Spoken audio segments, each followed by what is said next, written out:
Hello students, welcome to my channel. मैं आलोक सिंह। आज मैं आपको बिहार बोर्ड 2023 केमिस्ट्री में आने वाले कुछ इम्पॉर्टेंट क्वेश्चन और बताने वाला हूँ। इसका ऑलरेडी मैं पार्ट 1 बता दिया हूँ, अब प्लीज़ आप उसको देख लीजिएगा। और ये सेकेंड पार्ट है, और जितने भी क्वेश्चन कल और आज, मतलब इसके पहले वाला वीडियो और आज वाले वीडियो देख लेने के बाद इतना तो गारंटी रहेगा आपका ऑब्जेक्टिव का बेड़ा पार लग जाएगा। ठीक है, कुछ क्वेश्चन 2 मार्क्स वाले भी बन जाएंगे। तो जैसा कि मैं पहले वीडियो में बताया था, वीडियो पूरा देखिएगा जरूर, आपके काम का चीज़ है। ठीक है, तो पूरा वीडियो जरूर देखिएगा और ये पढ़ करके जरूर जाइएगा। आपके ऑब्जेक्टिव के जितने भी मन में शंकाएं होंगी क्लियर हो जाएंगी और 2 मार्क्स के क्वेश्चन में कुछ ना कुछ बन जाएंगे। ठीक है, तो चलिए हम एक एक करके क्वेश्चन को देख लेते हैं। आज का प्रश्न क्या है, पूछा क्या, XeF2 का हाइब्रिडाइजेशन क्या होता है। XeF2 का हाइब्रिडाइजेशन क्या होता है, मैं आपको ना इसके रिलेटेड 2-3 सवाल और बताऊंगा। XeF2 का जो स्ट्रक्चर दिखता है वो ऐसा दिखता है, ऐसा स्ट्रक्चर XeF2 का।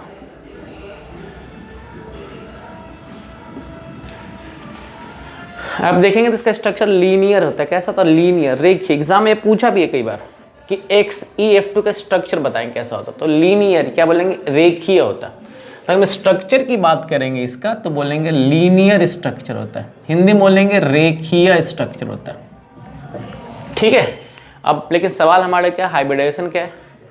तो क्या देखेंगे अब, सिग्मा और लोन पेयर देखो, तो 1 2 3 लोन पेयर है और 2 सिग्मा है, 5, यानी इसका जो हाइब्रिडेशन होगा sp3d होगा। आप लोग आराम से किस पर टिक मार के आएंगे, XeF3 पर, sp3d पर टिक मार के आएंगे, sp3d पर टिक मार के आएंगे। तो XeF2 का जो हाइब्रिडेशन है sp3d है और जिसका स्ट्रक्चर है लीनियर है। प्लीज ध्यान रखेंगे। एक सवाल और आपको बता दे रहा हूं, इससे सवाल एक संबंध और पूछेगा क्या कि XeF4 का स्ट्रक्चर कैसा होता है। XeF4 का संरचना कैसा होता है, इसका होता है स्क्वायर प्लेनर स्ट्रक्चर होता है। किसका, XeF4 का स्ट्रक्चर बना के हम दिखा दे रहे हैं। बिहार बोर्ड में कई बार सवाल पूछा गया है कि इसका स्ट्रक्चर कैसा होता है। इसका स्ट्रक्चर होता है स्क्वायर प्लेनर। ठीक है, स्क्वायर प्लेनर इसका स्ट्रक्चर, किसका, XeF4 का। अगला सवाल क्या है, अम्लीयता का क्रम। अब आप बोलोगे सर आप यहाँ तो ऑर्डर लिख भी नहीं किए हो, नहीं लिखे हो, तो बताएं क्या होगा। तो हम ऑर्डर नहीं लिखा, सीधे आंसर बता रहे हैं। क्वेश्चन के हिसाब से हम आंसर को ढूंढ भी लेंगे, बता रहे हैं आंसर यहाँ पे क्या होने वाला है। ठीक है, अब पहले इन दोनों का स्क्रीनशॉट ले लीजिए, फिर आगे बात कर लेते हैं। किसका, XeF2 का स्ट्रक्चर कैसा होता है, तो रेखीय होता है, लीनियर, और हाइब्रिडेशन क्या होता है, sp3d होता है। XeF4 का कैसा होता है, स्क्वायर प्लेनर। ठीक है ना, स्ट्रक्चर स्क्वायर प्लेनर होता है। चलिए हम इसकी बात करते हैं, सेकंड वाले क्वेश्चन की बात करते हैं। अब अगर आपसे कोई पूछेगा कौन सा हैलो एसिड स्ट्रॉन्ग है, ऑप्शन बता रहे हैं क्या था, मैं सीधे आंसर टिक कर रहा हूँ। क्वेश्चन ये था कि HF, HCl, HBr और HI, ये 4 हैं, इनमें स्ट्रॉन्ग एसिड कौन है। तो मैं ऑर्डर सजा दे रहा हूं, लो भाई, सबसे स्ट्रॉन्ग एसिड कौन है यहाँ पे, HI है। यही आपका सही क्रम है किसका, एसिड पहचानने का। और यहां से गारंटी 2 मार्क्स का क्वेश्चन भी आता है। ठीक है, तो एसिडिटी का क्रम क्या होता है, सबसे स्ट्रॉन्ग एसिड कौन है बताओ, HI। देखो मैक्सिमम लड़कों को लगता है ना, स्टूडेंट्स को, कि को 9-10th से सुनते आते हैं HCl, उनको लगता है HCl स्ट्रॉन्ग एसिड, उससे भी स्ट्रॉन्ग एसिड कौन है बताओ, HI है। ठीक है, तो इसका आंसर हो गया। अब यहाँ पे क्या है, which of the following natural polymer. Natural polymer कौन, प्राकृतिक बहुलक कौन है। नेचुरल पॉलीमर का मतलब कहता है प्राकृतिक बहुलक, प्राकृतिक बहुलक। अब यहां जो ऑप्शन था वो मैं आपको बता दे रहा हूं। यहां ऑप्शन दिया प्रोटीन, पॉलीथीन, ब्यूनाएस और बेकेलाइट। क्या क्या, प्रोटीन, पॉलीथीन, ब्यूनाएस और बेकेलाइट। तो इस हिसाब से इसका सही आंसर होगा प्रोटीन। ठीक है, इस प्रश्न का आंसर क्या हो जाएगा, प्रोटीन। ग्लिसरॉल क्या है, तो ग्लिसरॉल का फॉर्मूला देखो क्या होता है, CH2OH, CHOH और CH2OH। कैसा अल्कोहल है बताओ, तो ग्लिसरॉल एक ट्राईहाइड्रिक अल्कोहल, ट्राईहाइड्रिक अल्कोहल है। ग्लिसरॉल एक प्रकार का ट्राईहाइड्रिक अल्कोहल है, ट्राईहाइड्रिक अल्कोहल, याद रख लीजिएगा, फॉर्मूला बना दिया। आइसोप्रीन किसका एकलक है? आइसोप्रीन जो मोनोमर ऑफ किसका एकलक है? तो आइसोप्रीन जो है नेचुरल पॉलीमर का एकलक है, नेचुरल रबर का। आइसोप्रीन किसका मोनोमर है? आइसोप्रीन किसका मोनोमर है? नेचुरल रबर का, यानी कि प्राकृतिक रबर का, प्राकृतिक रबर का मोनोमर है। मोल लीटर इनवर्स सेकंड किसका यूनिट है? तो ये जीरो ऑर्डर का यूनिट है। किसका? जीरो ऑर्डर रिएक्शन का यूनिट है। Mole litre inverse second inverse किसका यूनिट है? तो जीरो ऑर्डर रिएक्शन का यूनिट है मोल लीटर इनवर्स। फॉग मतलब धुंध किस प्रकार का कोलाइड है? फॉग धुंध किसका कोलाइड है बताओ? तो liquid in gas, liquid in gas.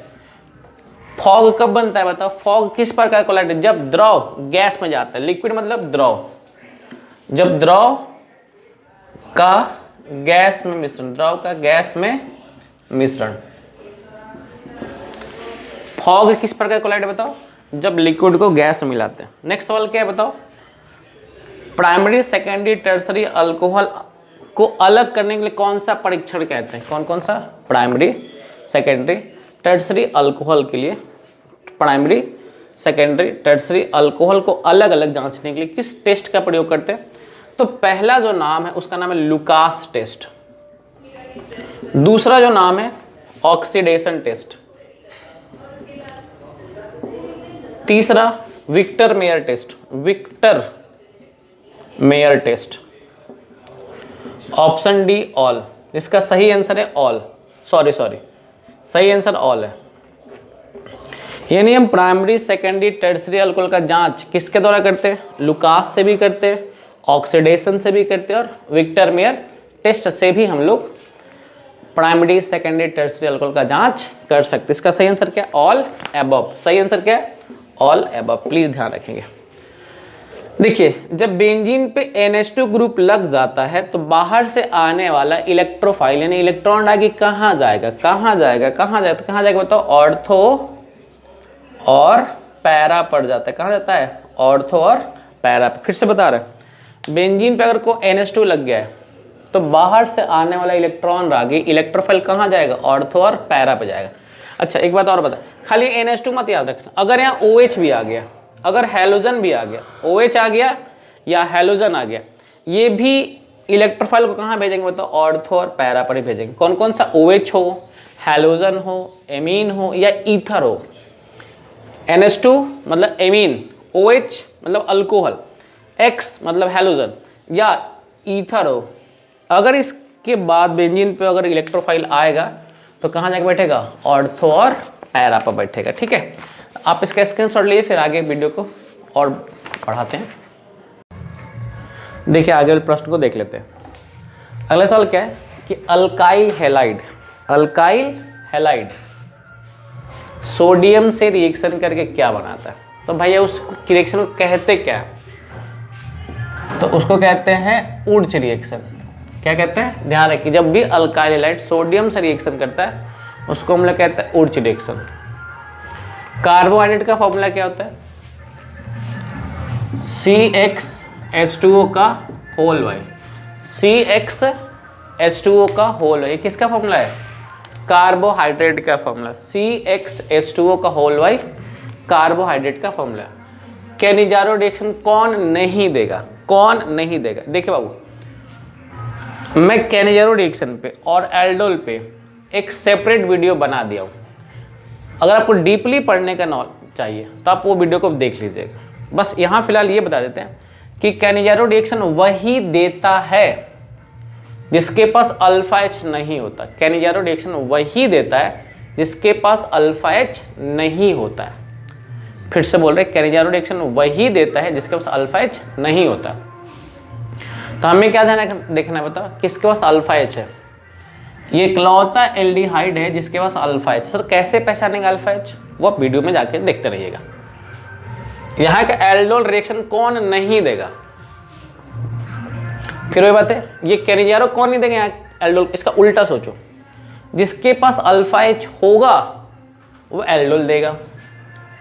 तो किसके पास अल्फा H नहीं है बताओ? इसके पास नहीं है, तो ये आपका एल्डोल रिएक्शन नहीं देगा।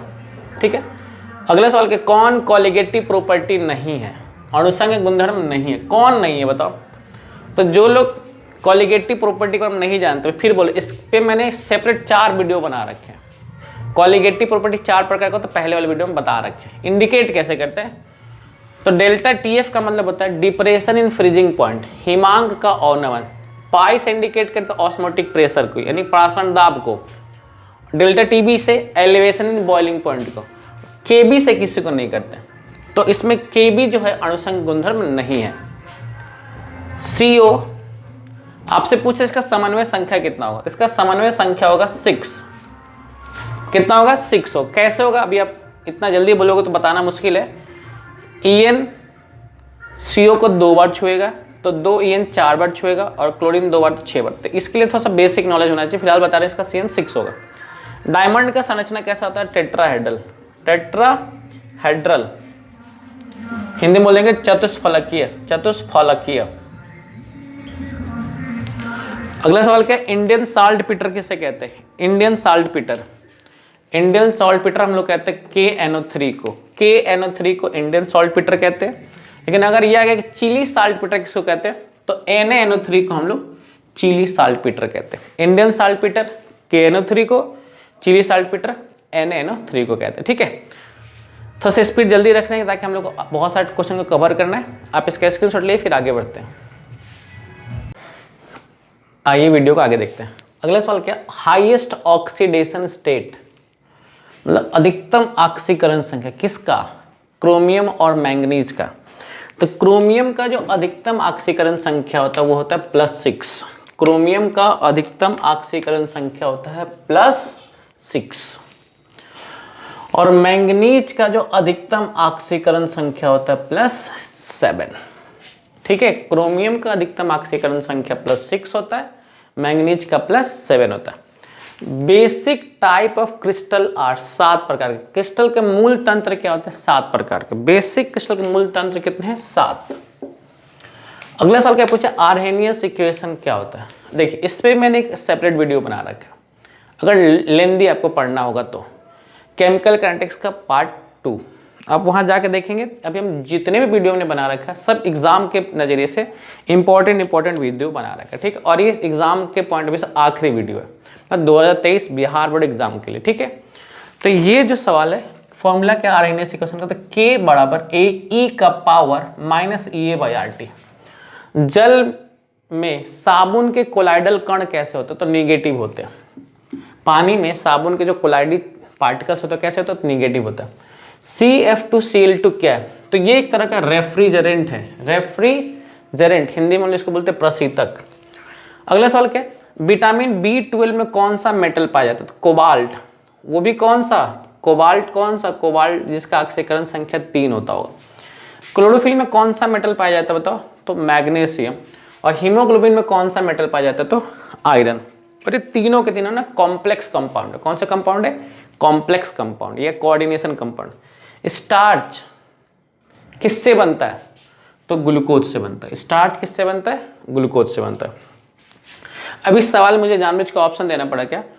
Which is strong acid? Which is strong acid? तो इसमें स्ट्रॉन्ग एसिड ये है फॉर्मिक एसिड। ये फॉर्मिक एसिड है, ये एसिटिक एसिड, ये इसको बोले मिथेनोइक एसिड है, ये इथेनोइक एसिड है। ठीक है, और फिर डाइमिथाइल इथेनोइक एसिड है, फिर ट्राइमिथाइल इथेनोइक एसिड है। अब थोड़ा सा अगर नॉलेज नहीं है तो पहले वाले वीडियो में बताए थे क्या कि बाबू अगर +I इफेक्ट बढ़ता है, +I इफेक्ट मतलब अल्काइल ग्रुप, तो बेसिक नेचर बढ़ता है। कौन सा नेचर बढ़ता है? बेसिक नेचर बढ़ता है। सिंपल सा, यानी कि एसिडिक नेचर क्या होगा बताओ? घटेगा। अब गौर से देखेंगे तो इसमें एक भी अल्काइल ग्रुप नहीं है, यहाँ पे एक अल्काइल ग्रुप है, इसमें 2 अल्काइल ग्रुप है, यहाँ पे 3 अल्काइल ग्रुप जैसे जैसे बढ़ता है ना बेसिक नेचर बढ़ता है। ठीक है, ब्लीचिंग पाउडर किससे मिलते बनता है बताओ? ब्लीचिंग पाउडर को बनाना कैसे बनाएंगे? तो कैल्शियम हाइड्रोक्साइड। कैल्शियम का कौन सा कंपाउंड क्लोरीन से रिएक्शन करके ब्लीचिंग पाउडर बनाएगा? तो कैल्शियम हाइड्रोक्साइड बनाएगा। और ब्लीचिंग पाउडर का फॉर्मूला क्या होता है? CaOCl2। नेक्स्ट सवाल क्या है? जियोलाइट क्या है? जियोलाइट क्या है, तो किस पे टिक करेंगे? जियोलाइट एक सेप सेलेक्टिव कैटलिस्ट है। क्या है? सेप सेलेक्टिव कैटलिस्ट। हिंदी में क्या बोलेंगे? आकार चयनात्मक उत्प्रेरक। जियोलाइट एक प्रकार का उत्प्रेरक है। वो भी कैसा? इसका संरचना कैसा? तो मधुमक्खी के छत्ते जैसा होता है। जियोलाइट का जो संरचना होता है वो मधुमक्खी के छत्ते से होता है। अंग्रेजी में बोलेंगे हनी कम लाइक स्ट्रक्चर। हनी कम लाइक स्ट्रक्चर होता है। ठीक है, इसका पे स्क्रीनशॉट ले। देखिए जितने भी क्वेश्चन है एग्जाम के लिए इंपॉर्टेंट है, पढ़िएगा जरूर। ऑब्जेक्टिव 2023 यानी 3 तारीख को एग्जाम है, इससे बहुत सारे क्वेश्चन आपके मैच कर जाएंगे। आप इसका स्क्रीनशॉट लीजिए। आइए वीडियो को आगे देखते हैं। अगला सवाल क्या है?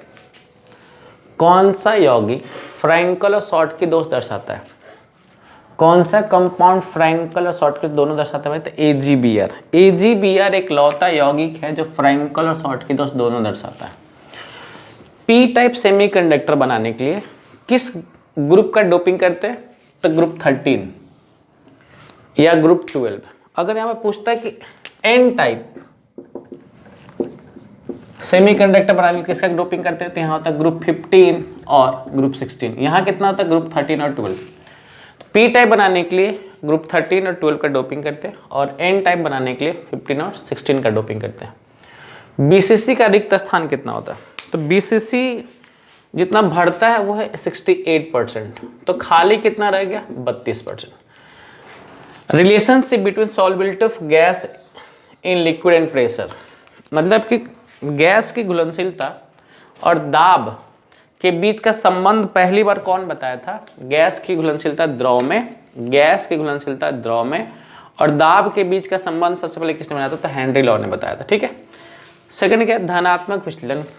अब फिर से बता रहे, हेनरी लॉ, बीसीसी पे मैंने एक सेपरेट वीडियो बना रखा है। अगर डीपली पढ़ना है कि कैसे 32% आएगा, कैसे 68% आएगा, तो आप इसका वीडियो जाके देख लीजिएगा। इस पर मैंने एक सेपरेट वीडियो बना रखा है, हेनरी लॉ क्या होता है, राउल्ट लॉ क्या होता है, वहाँ जाकर के देख सकते हैं, तो इसका डिटेल्स वीडियो मिल जाएगा। और इस पर मैंने अलग से वीडियो बना रखा है, उसका वीडियो आपको देख लीजिएगा, तो आपको डिटेल्स क्लियरेंस हो जाएगी कि इसका अगर ज़्यादा पढ़ने का मन कर रहा होगा तो वो वीडियो जाकर देख लीजिएगा। नहीं मन कर रहा है तो फिर ऑब्जेक्टिव पे टिक आउट करिए। पॉजिटिव डेविएशन कौन शो करता है? तो एसीटोन और इथेनॉल मिलकर के पॉजिटिव डेविएशन शो करते हैं। ठीक है, अगला सवाल क्या? क्वथनांक का उन्नयन, एलिवेशन इन बॉइलिंग पॉइंट किसका ज़्यादा होगा? तो Na2SO4। इसके बारे में जानना है तो वेंट ऑफ फैक्टर वाला वीडियो जाके देख लीजिएगा, वेंट ऑफ फैक्टर वाला वीडियो जाके देख लीजिएगा। Unit of KB and KF, मतलब KB और KF का यूनिट क्या होगा? तो इस पर मैंने वीडियो बना रखा है। सॉल्यूशन चैप्टर का पहला वीडियो देख लीजिए, दूसरा देख लीजिए, तीसरा देखिए, चौथा कहीं देखेंगे, सब जगह बताया क्या होता है। Kelvin KG mole inverse. KB या KF का जो यूनिट होता है kelvin KG mole inverse. Grignard reagent में किस धातु का प्रयोग करते हैं? ग्रिगनार्ड रिएजेंट बनाने के लिए किस मेटल का प्रयोग करते हैं? तो वह है मैग्नीशियम मेटल का। ग्रिगनार्ड रिएजेंट बनाने के लिए किस कंपाउंड का यूज करते हैं? तो अल्काइल हैलाइड का। अल्काइल हैलाइड, कौन सा हैलाइड? अल्काइल हैलाइड जब मैग्नीशियम से रिएक्शन करता है किसकी उपस्थिति में? तो ड्राई ईथर। मैं पूरा डिटेल्स बता रहा हूँ।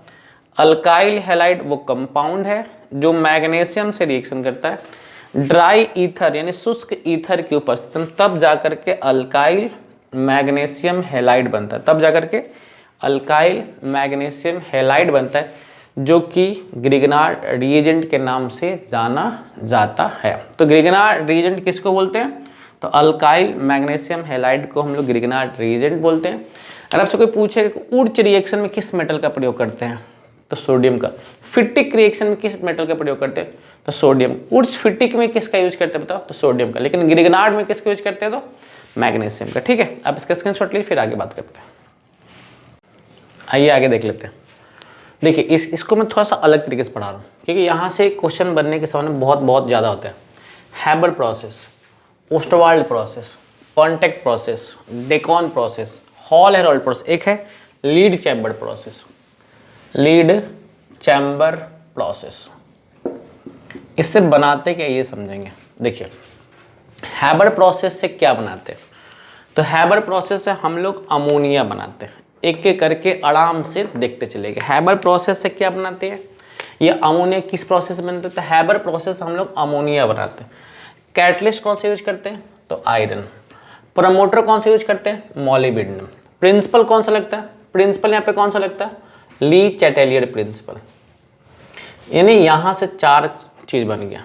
अब यहाँ से क्वेश्चन ये बनता है अमोनिया किस नेचर का होता है? तो अमोनिया के पास एक लोन पर होता है, तो ये लुईस बेस नेचर का होता है, तो ये बेसिक नेचर का होता है। किस नेचर का होता है? लुईस बेस होता है। ठीक है, तो हैबर प्रोसेस से ये सवाल बन सकते हैं। ओस्टवाल्ड प्रोसेस से क्या बनाते हैं? तो नाइट्रिक एसिड बनाते हैं। किस कैटलिस्ट का प्रयोग करते हैं? तो प्लेटिनम कैटलिस्ट का प्रयोग करते हैं। ठीक है, कॉन्टैक्ट प्रोसेस में क्या बनाते हैं? तो कॉन्टैक्ट प्रोसेस में हम लोग बनाते हैं सल्फी। एक्चुअली में हम लोग बनाते हैं ओलियम। एक्चुअली में हम लोग बनाते हैं ओलियम। ठीक है, अगर सल्फ्यूरिक एसिड और ओलियम में किसी एक को चूज करना तो ओलियम चूज करेंगे। ठीक है, वैसे फेमस किसके लिए? H2SO4 के लिए। कैटलिस्ट कौन से यूज करते हैं बताओ?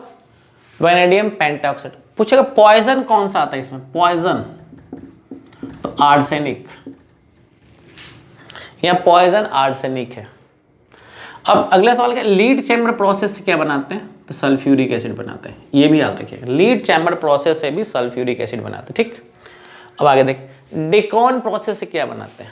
डेकॉन प्रोसेस से क्या बनाते हैं? तो क्लोरीन बनाते हैं। किस कैटलिस्ट का प्रयोग करते हैं? तो कॉपर कैटलिस्ट का प्रयोग करते हैं। किसे करते हैं? बनाते कैसे? तो HCl प्लस O2 क्या बनेगा? H2O बन जाएगा यहाँ पे, और क्लोरीन आपका बाहर निकल जाएगा। इसको बैलेंस कर लेंगे, ये आपका बन जाएगा। ठीक है, तो डेकॉन प्रोसेस से हम लोग क्लोरीन बनाते हैं।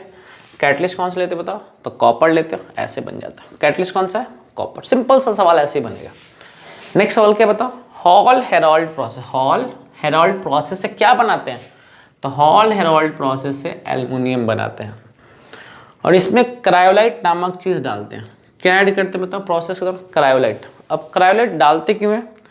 क्रायोलाइट डालने से क्या होता है ना, मेल्टिंग पॉइंट घट जाता है। किसका? एल्यूमिना का। किसका?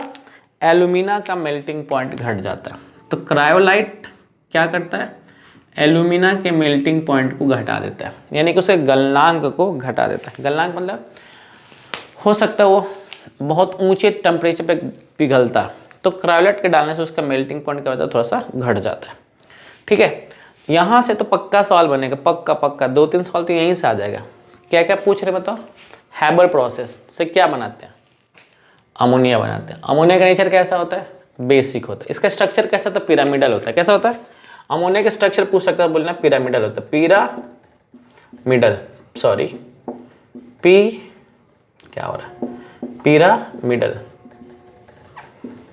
अमोनिया का स्ट्रक्चर कैसा होता है? पिरामिडल होता है। ठीक है, कौन सा कैटलिस्ट है बताओ?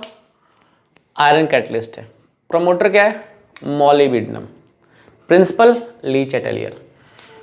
ऑस्टवाल्ड प्रोसेस क्या बनाते हैं? Nitric acid. इसका स्ट्रक्चर होता है ट्राइगोनल प्लेनर। कैसा होता है? इसका स्ट्रक्चर होता है trigonal planar. Trigonal planar.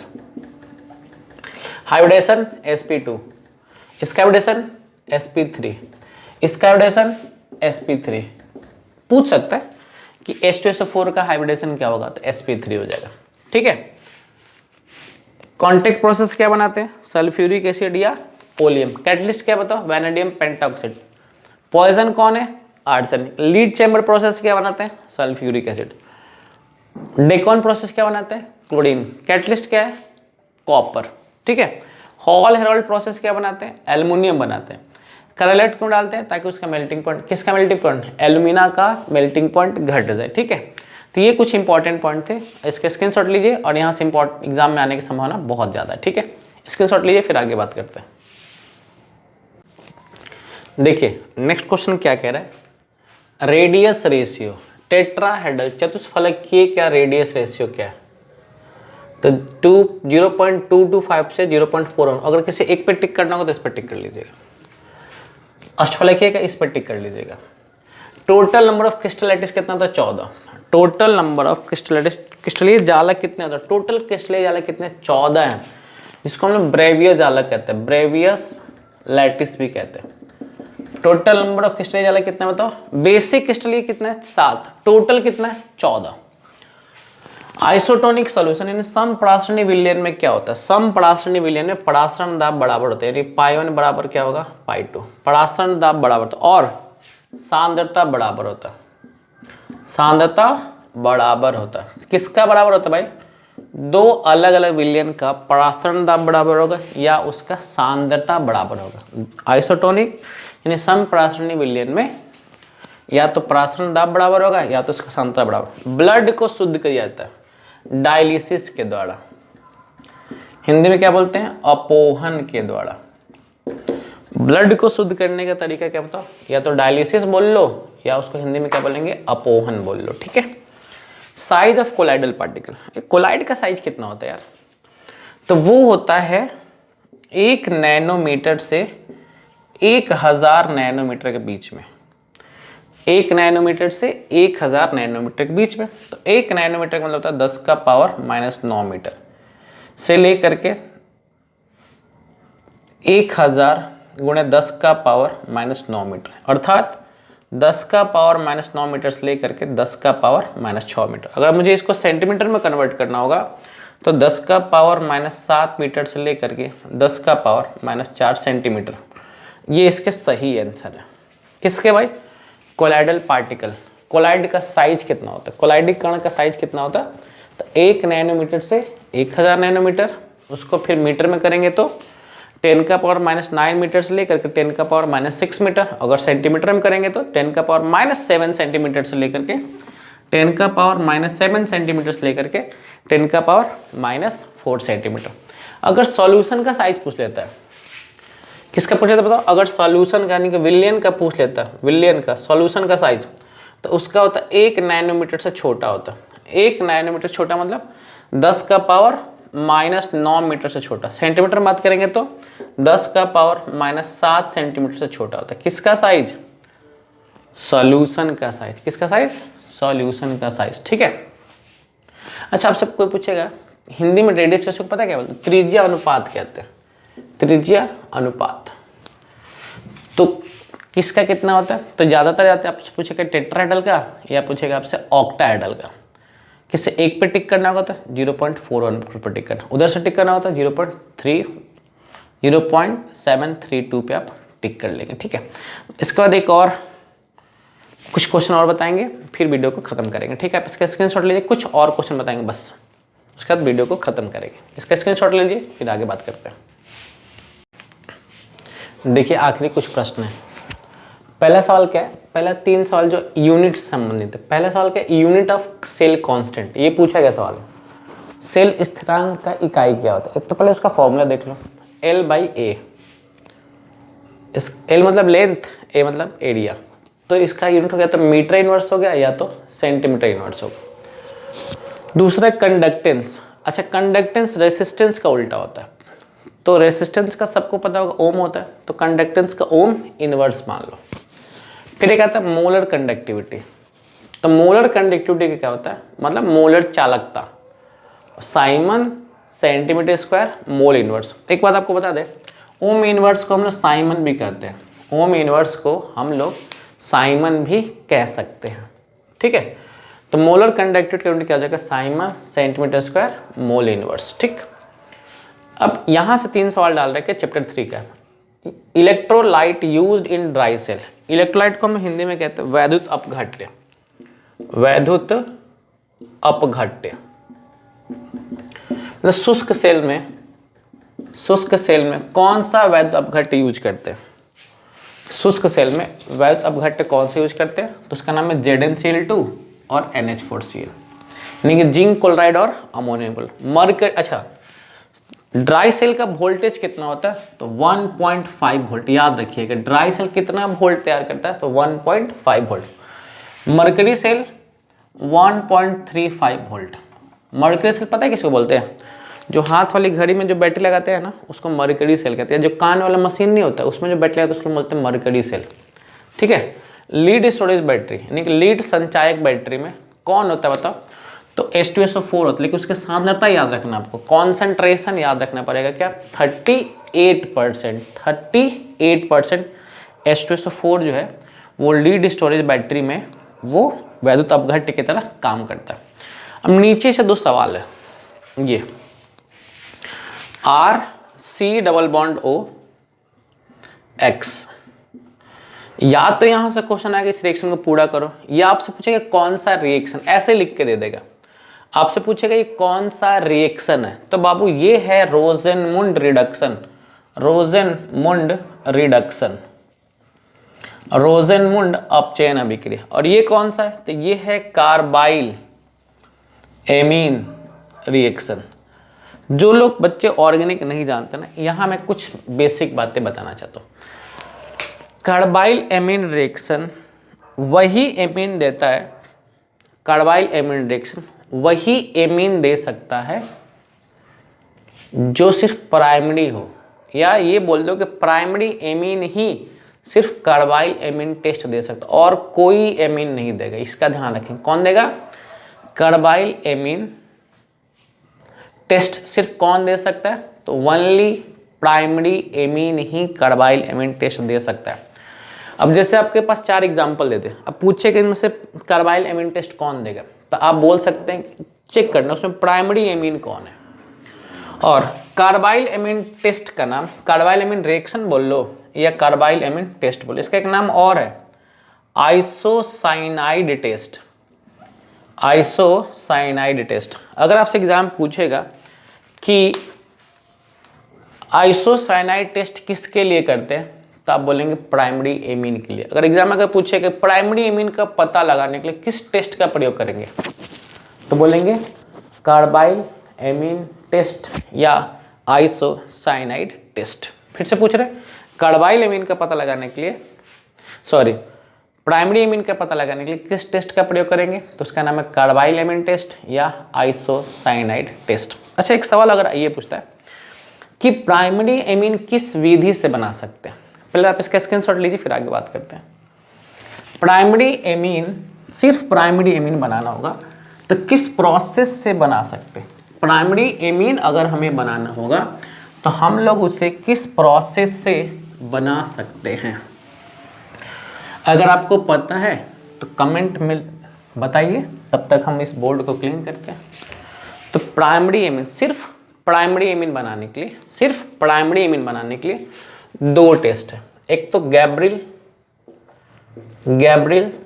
Phthalimide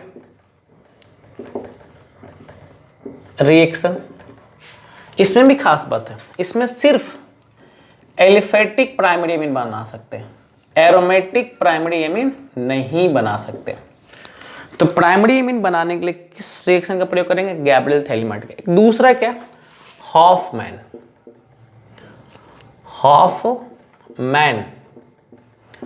bromamide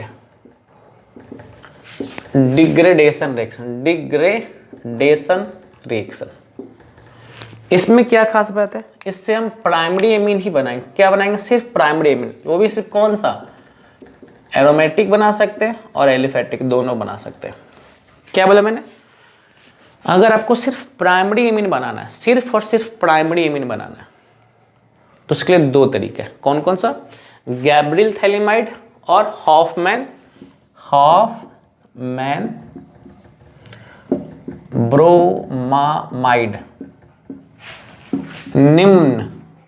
निम्नीकरणीय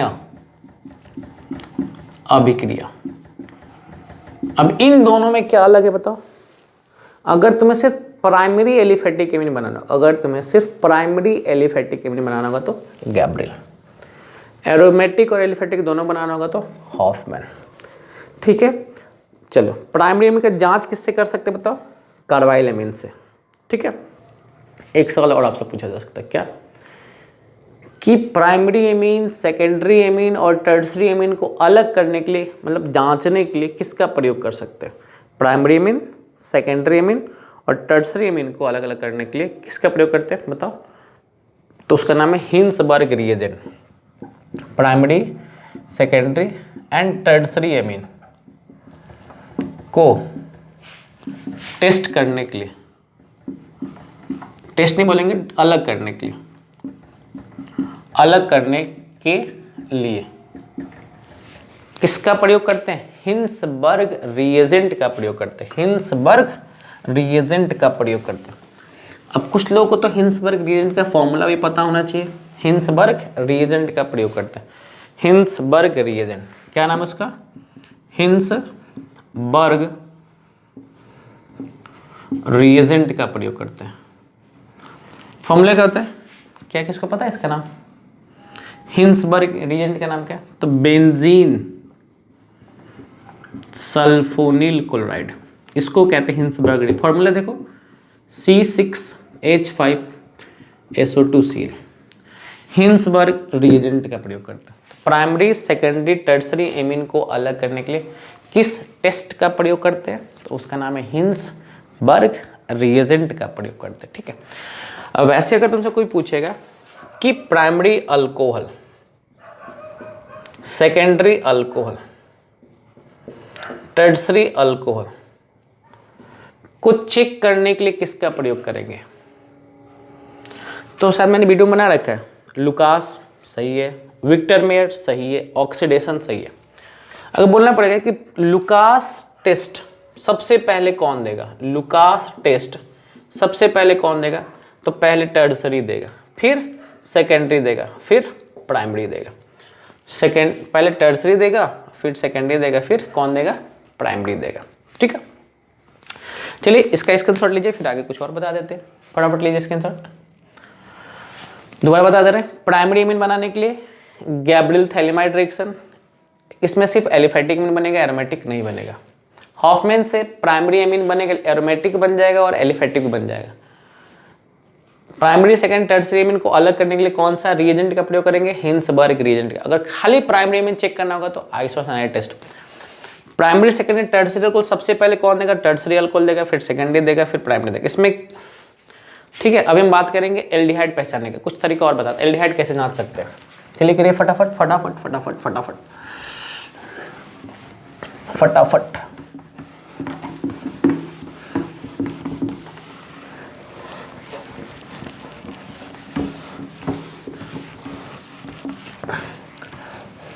आप नाम सुने होंगे, एग्जाम में ऐसा सवाल आ सकता है क्या कि टॉलरेंस टेस्ट कौन देता है? टॉलरेंस टेस्ट, तभी आप पहला टॉपिक पढ़ेंगे टॉलरेंस टेस्ट, दूसरा फेलिंग टेस्ट, तीसरा haloform test, haloform test. ठीक, टेस्ट वाला टॉपिक पढ़ लेते हैं। पहले बता टॉलरेंस टेस्ट में होता है क्या? तो टॉलरेंस टेस्ट में एल्डिहाइड का ऑक्सीकरण होता है। किसका? ऑक्सीकरण, यानी क्या होता है? ऑक्सीडेशन। यानी टॉलरेंस टेस्ट में किसको जांचते हैं? कितना कंफर्म हो गया? एल्डिहाइड को जांचते हैं। टॉलरेंस टेस्ट में किसको जांचते हैं? तो एल्डिहाइड को जांचते हैं। फेलिंग टेस्ट में किसको जांचते हैं? एल्डिहाइड को, उसको अलग रखते हैं। ठीक है, अब इसमें किसका यूज करते हैं? टॉलरेंस रिएजेंट किसको कहते हैं? अगर आपसे कोई पूछेगा टॉलरेंस अभिकर्मक बताओ, टॉलरेंस रिएजेंट कौन है, तो किसको बोलते हैं बताओ? अमोनिकल सिल्वर नाइट्रेट को कहते हैं। किसको कहते हैं? अमोनिकल सिल्वर नाइट्रेट को टॉलरेंस रिएजेंट कहते हैं। अमोनिकल सिल्वर नाइट्रेट को टॉलरेंस रिएजेंट कहते हैं। अमोनिकल सिल्वर नाइट्रेट को हम लोग टॉलरेंस रिएजेंट कहते हैं। ठीक है, इसमें क्या बनता है? एग्जाम पूछे किस टेस्ट में सिल्वर मिरर बनता है, तो इस टेस्ट में सिल्वर मिरर बनता है। क्या बनता है? सिल्वर मिरर बनता है। किस टेस्ट में चांदी का दर्पण बनता है? टॉलरेंस टेस्ट में। अब इसमें होता है कि aldehyde oxidise into carboxylate ion, यानी आपका जो एल्डिहाइड होगा वो किस में चेंज होगा बताओ? कार्बोक्सिलेट आयन में चेंज हो जाएगा। किस में टेस्ट चेंज हो जाएगा बताओ? कार्बोक्सिलेट आयन में चेंज हो जाएगा। तो मैंने यहाँ पे बहुत सारी बातें बता रखी है। टॉलरेंस टेस्ट कौन देता है बताओ? एल्डिहाइड। टॉलरेंस रिएजेंट किसको बोलते हैं बताओ? तो सिल्वर अमोनिकल नाइट्रेट को कहते हैं। किस टेस्ट में सिल्वर मिरर बनता है? तो टॉलरेंस टेस्ट में बनता है। ठीक है, एल्डिहाइड का क्या होता है? एल्डिहाइड जो आपका है कार्बोक्सिलेट आयन में बदल जाता है। अब यहाँ देखते हैं फेलिंग टेस्ट भी कौन देता है? एल्डिहाइड। सेम चीज, एल्डिहाइड किस में कन्वर्ट होता है बताओ? कार्बोक्सिलेट आयन में कन्वर्ट होता है। सर इन दोनों में क्या अंतर है? तो इन दोनों में अंतर ये है कि ये एलिफेटिक वाला भी दे देता है। टॉलरेंस टेस्ट कौन पास कर लेगा बताओ? एलिफेटिक एल्डिहाइड पास कर लेगा और एरोमेटिक एल्डिहाइड भी इस टेस्ट को पास कर लेगा। लेकिन यहाँ सिर्फ एलिफेटिक एल्डिहाइड इस टेस्ट को पास करेगा, एरोमेटिक एल्डिहाइड इस टेस्ट को पास नहीं करेगा। ठीक है, इस टेस्ट में रेडिश ब्राउन प्रेसिपिटेट बनता है। इस टेस्ट में रेडिश ब्राउन पीपीटी बनता है और उसका फॉर्मूला क्या होता है? Cu2। याद रखना, उस फॉर्मूला क्या है? Cu2O। रेडिश ब्राउन प्रेसिपिटेट का फॉर्मूला क्या है? Cu2O। अच्छा, दोनों ही टेस्ट बेसिक मीडियम में फॉलो होते हैं। किस मीडियम में चलता है बताओ? बेसिक मीडियम में, यानी अल्कलाइन मीडियम में पास होता है। दोनों टेस्ट को अल्कलाइन मीडियम में कराया जाता है। दोनों ही टेस्टों को अल्कलाइन मीडियम में कराया जाता है। बात पकड़ में आ रहा है? एल्डिहाइड का जांच कैसे करते हैं? टॉलरेंस टेस्ट या फेलिंग टेस्ट। अब बचा कीटोन।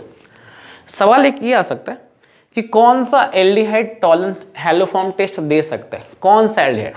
थोड़ा सा दिमाग पे जोर डाल के बताते हैं। अब वो देखो, अगर कार्बोनिल ग्रुप की एक तरफ मिथाइल समूह है, क्या बोला मैंने? Carbonyl group. कार्बोनिल किसको बोलते हैं? CO को कहते हैं। अगर कार्बोनिल ग्रुप के एक तरफ मिथाइल ग्रुप है ना, वो हैलोफॉर्म टेस्ट देगा। ये समझ लो, मतलब ऐसा कंपाउंड या ऐसा बोलो, ऐसा कार्बोनिल कंपाउंड, कार्बोनिल का मतलब क्या होता है? जहां CO दिख जाए, ऐसा कार्बोनिल कंपाउंड जिसके एक तरफ मिथाइल ग्रुप हो, वो हैलोफॉर्म टेस्ट पास कर जाएगा। तो इकलौता एल्डिहाइड कौन है जो हैलोफॉर्म पास कर सकता है? उसका नाम है एसिटल्डिहाइड। क्या नाम है इसका? एसिटल्डिहाइड, या इसी को हम लोग इथेनॉल कहते हैं। इकलौता एल्डिहाइड है, इकलौता, जो टॉलरेंस हैलोफॉर्म टेस्ट को पास कर जाता है। यानी बाकी कौन करता है? तो बाकी कीटोन करता है, लेकिन सब कीटोन नहीं करता। कंडीशन क्या बताओ? वही कीटोन कर पाएगा जिसके एक तरफ क्या होना चाहिए? मिथाइल समूह होना चाहिए। अगर दोनों तरफ है तो अति उत्तम, नहीं तो कम से कम एक तरफ तो एक मिथाइल समूह पक्का होना चाहिए, मतलब मिथाइल ग्रुप पक्का। अगर नहीं है, वो हैलोफॉर्म टेस्ट नहीं देगा। अगर एग्जाम पूछ लेगा ना कि इनमें से कौन हैलोफॉर्म टेस्ट देगा, तो क्या देखेंगे? क्या CO के एक तरफ मिथाइल ग्रुप है? तो जिसके तरफ मिथाइल ग्रुप होगा वही हैलोफॉर्म टेस्ट देगा। ठीक है, इसका ध्यान रखेंगे, कोई दिक्कत नहीं है। एल्डिहाइड को जांचने के लिए हाँ एक सवाल और आ सकता है, कौन सा अल्कोहल है जो टॉलरेंस टेस्ट पास कर सकता है? तो इथेनॉल। ऐसा भी एक सवाल आ सकता है, कौन सा अल्कोहल है जो टॉलरेंस टेस्ट दे सकता है? तो इथेनॉल इकलौता अल्कोहल है जो टॉलरेंस टेस्ट को पास कर सकता है। ठीक है, कौन सा अल्कोहल है जो टॉलरेंस टेस्ट को पास कर सकता है? तो है इथेनॉल। देखो, चैप्टर 1 से पता है अल्कोहल को जांच, चैप्टर 2 से क्या होगा? अल्कोहल को जांचने के लिए कौन सा? Lucas test. ठीक है, फिर एमीन से बता दिया, phthalimide, Hofmann, carbylamine test, Hinsberg reagent test. Aldehyde ketone से कौन कौन सा? Tollens, Fehling, haloform test. ठीक है, एक बात आपसे और पूछेंगे, पहले आप इसका स्क्रीनशॉट लीजिए फिर आगे बात करते हैं। स्क्रीनशॉट ले लीजिए फटाफट, चलिए।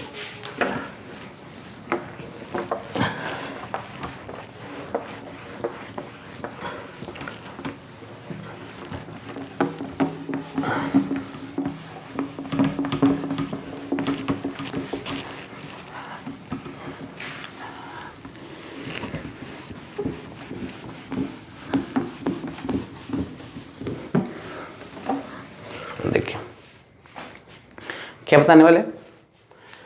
अब आपको पता होगा क्या कि बेंजीन पर अगर OH लगा है, बेंजीन पर अगर X लगा है, बेंजीन पर अगर NH2 लगा है, बेंजीन पर अगर OR लगा है, मतलब ईथर, जब ये लगा होगा तो बाहर से आने वाला इलेक्ट्रोफाइल कहाँ जाता है?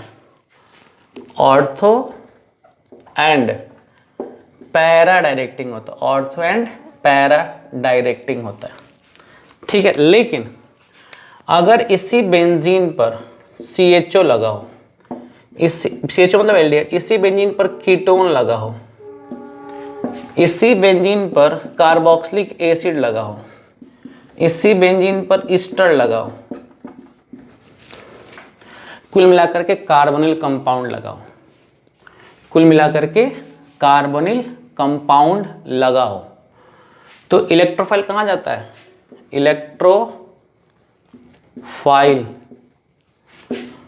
Attack on Meta position, Meta position, ये ध्यान रखें। कहाँ अटैक करता है भाई? कहाँ अटैक करता है? मेटा पोजीशन पर अटैक करता है, यानी मेटा डायरेक्टिंग है। इसका ध्यान रख पाएंगे? कहाँ अटैक करता होता है? मेटा डायरेक्टिंग होता है, मेटा पोजीशन पे अटैक करता है। ठीक है, तो ये कुछ टॉपिक थे जो मैंने बता रखे हैं, एग्जाम के लिए बहुत ही इम्पॉर्टेंट है। आप इनको ज़रूर पढ़ के जाइएगा, आपके ऑब्जेक्टिव ना बन जाएंगे, ये गारंटी है। मतलब 35 तो पक्का बन जाएगा, जिससे आपके पासिंग मार्क्स आ सकते हैं। और कुछ क्वेश्चन 2 मार्क्स वाले भी यहाँ से आपसे बन सकते। एक आध सवाल और बताना चाहते हैं आपसे, अगर कोई पूछेगा कि SN2 रिएक्शन पहले कौन देता है, SN2 रिएक्शन पहले कौन देता है, फिर पूछेगा SN1 रिएक्शन पहले कौन देता है, तो SN1 SN2 का उल्टा होता है। तो SN2 पहले देता है प्राइमरी अल्काइल हैलाइड, ठीक है, फिर सेकेंडरी अल्काइल हैलाइड, अब फिर टर्सरी अल्काइल हैलाइड। इससे पहले कौन देता है? हाँ, इससे पहले देता है मिथाइल हैलाइड। इससे अगर पहले किसी को देना होगा तो देगा मिथाइल हैलाइड। मिथाइल हैलाइड मतलब CH3X। SN1 इसका उल्टा, पहले कौन देगा? टर्सरी, फिर कौन देगा? सेकेंडरी, फिर कौन देगा? प्राइम, और लास्ट में देगा CH3X। पहचाने आ जाएगा? मतलब आपके सामने 4 गो एग्जाम्पल दे दे, बोले कि इनमें से SN2 कौन देगा, तो देखना इसमें मिथाइल हैलाइड है तो वही दे देगा, नहीं है तो देखना प्राइमरी हैलाइड है तो वो देख लेना, फिर सेकेंडरी या टर्सरी। SN1 उसका उल्टा, पहले टर्सरी देगा, फिर सेकेंडरी देगा, फिर प्राइमरी देगा, फिर ये देगा। ठीक है, कोई दिक्कत नहीं। अरे इस पर सवाल बनता, अब एक सवाल और बन सकता है क्या, मैं यहाँ पर लिख लेता हूँ क्या। अब आपके मन में आएगा सर ऐसा भी तो सवाल आ सकता है CH3 CH2 Cl, CH3 CH2 Br, इसमें SN2 कौन देगा? तो तुमको तो याद रखना पड़ेगा, पहले प्राइमरी, पहले मिथाइल देखना था, फिर प्राइमरी देखना। यहाँ देखो, यहाँ भी इथाइल है और यहाँ भी इथाइल है। मेरे बात को समझना, क्या कह रहा है, बात को समझना। एक काम करो, आप इसका स्क्रीनशॉट ले लो। पहले हम इस पे एक क्वेश्चन ही कराते हैं, आप इसका स्क्रीनशॉट ले लो पहले। बस इतना ध्यान रखना, ऑर्डर ऑफ रिएक्टिविटी, ये क्या मैंने बता रखा है पता? ऑर्डर ऑफ रिएक्टिविटी किसका? क्रियाशीलता का क्रम बता रखा है, किसका भाई? SN1 और SN2 का। इसमें हम क्वेश्चन करते हैं ताकि बस क्वेश्चन करा के क्लास खत्म कर लेंगे। क्वेश्चन खाली कर लो।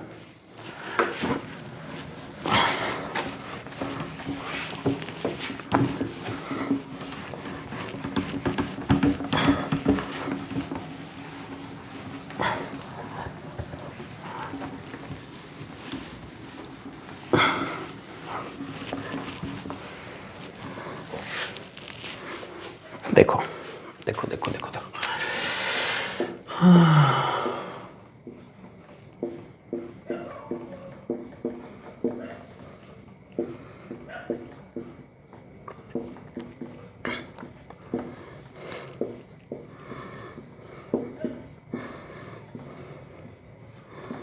बताओ इसमें SN2 पहले कौन देगा? तो क्या बोले थे, रिएक्टिविटी देखना, पहले मिथाइल देखना है तो पहले ये देगा, उसके बाद ये देगा, उसके बाद ये देगा, उसके बाद ये देगा। तो सही आंसर क्या बताओ? पहले A देगा, फिर B देगा, फिर C देगा, फिर D देगा। ठीक है, पहले A देगा, फिर B देगा, फिर C देगा, फिर D देगा। क्यों? रिएक्टिविटी याद करो, क्या पढ़ाते हैं? पहले मिथाइल हैलाइड देगा, उसके बाद प्राइमरी, फिर सेकेंडरी, फिर टर्सरी। अगर इसको ये भी पहचान नहीं आता या फिर बेकार है पढ़ना लिखना। जिस कार्बन पर हैलोजन लगा उसको छूने वाले कितने कार्बन, एक तो प्राइमरी।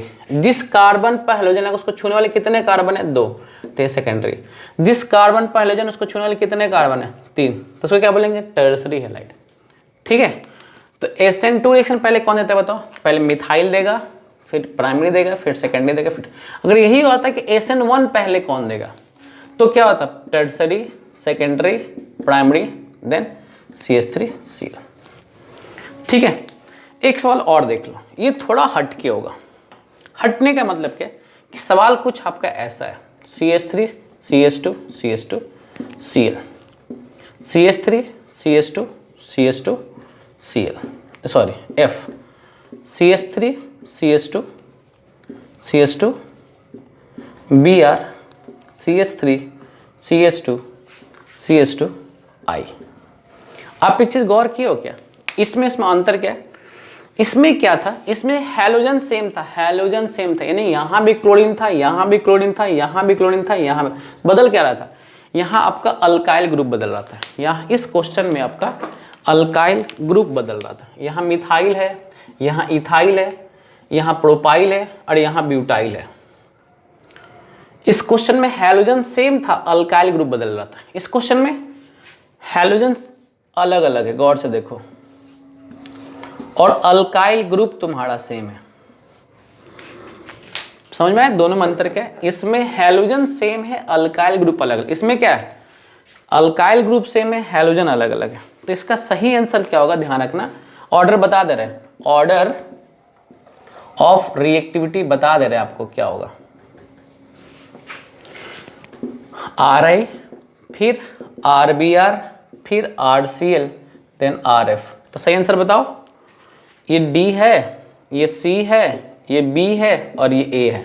तो सबसे फास्ट कौन करेगा, D, फिर कौन करेगा, C, फिर कौन करेगा, A, फिर कौन करेगा, B। ये आपका सही है, ये ऑर्डर ऑफ रिएक्टिविटी याद रखेंगे। कब, जब अल्काइल ग्रुप कैसा हो बताओ, सेम हो, और हैलोजन कैसा हो, अलग अलग हो। ठीक है, तो ये कुछ क्वेश्चन बने थे, पार्ट 1 आप देख लिए होंगे, तो पार्ट 2 देख लीजिएगा। बहुत ही इंपॉर्टेंट क्वेश्चन मैंने बता रखा है, एग्जाम के लिए बहुत बहुत बहुत इंपॉर्टेंट है। कुछ क्वेश्चन छूट भी गया होगा, तो अब ज़्यादा एग्जाम में समय नहीं है, तो जितना है आप इतना पढ़ लीजिएगा, आपका काम हो जाएगा। इससे 2 मार्क्स वाले क्वेश्चन बन जाएंगे, ऑब्जेक्टिव तो पक्का बन ही जाएगा। ठीक है, तो मिलते हैं अब नेक्स्ट वीडियो, तो मैं बोलूँगा नहीं।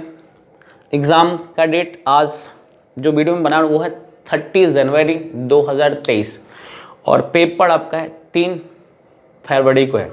ठीक है, तो कल आप मैथ का तैयारी करिएगा। 1 को आपका मैथ का पेपर है, 2 को शायद फिजिक्स का पेपर और 3 को केमिस्ट्री का पेपर है। तो अब आगे वीडियो नहीं बनाएंगे, जो भी वीडियो है वो एग्ज़ाम के पॉइंट ऑफ व्यू से बिहार बोर्ड के लिए हम बना चुके हैं। अब आगे कोई वीडियो नहीं आएगा। जितना वीडियो अगर टाइम बचा होगा तो प्रीवियस वीडियो मैंने जितना भी डाल रखा होगा, जितना भी डाले हैं, वो सभी बिहार बोर्ड के पॉइंट ऑफ व्यू से बहुत ही इंपॉर्टेंट है। आप उनको जरूर देख लीजिए अगर ज़्यादा पढ़ने का मन करे तो। अगर नहीं मन कर रहा है तो पार्ट 1 देख लिया, पार्ट 2 देख लेंगे, आपका ऑब्जेक्टिव क्लियर हो गया होगा। ठीक है, तो पहले से आपको एग्ज़ाम की ढेर सारी शुभकामनाएं, बेस्ट ऑफ लक। पेपर को टेंशन में नहीं, आराम से दीजिएगा। ठीक है ना, चलिए best of luck, bye bye. Video अच्छा लगा होगा तो लाइक, शेयर एंड सब्सक्राइब जरूर करिएगा। Best of luck, 1 second, bye bye bye bye bye bye.